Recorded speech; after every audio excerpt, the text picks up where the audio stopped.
মজার একটা খাবার রান্না করছি, সবজি ডাল। এটা ভাত বা রুটি সবকিছু দিয়েই খুব ভালো লাগে।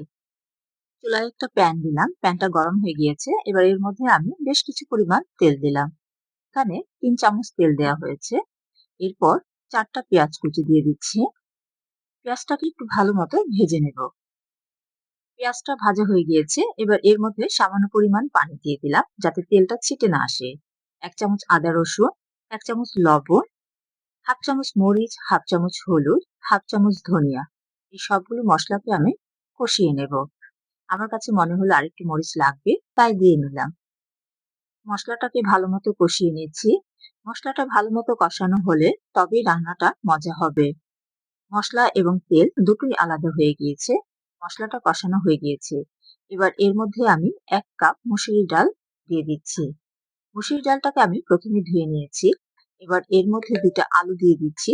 আলুগুলো কিউব করে কাটা, ২ টা গাজর এবং কিছু পরিমাণ পেঁপে এবং ২ টা টমেটো দিয়ে দিচ্ছি। এই সবগুলোকেই আমি কিউব করে কেটে নিয়েছি। এবার মসলা এবং সবজিগুলোকে ভালোমতো মিশিয়ে নেব। সবজিগুলোকে ভালোমতো কষিয়ে নিচ্ছি এবং ১ মিনিটের জন্য এটাকে ঢেকে রাখবো। সবজিগুলো ভালোমতো কষানো হয়ে গিয়েছে।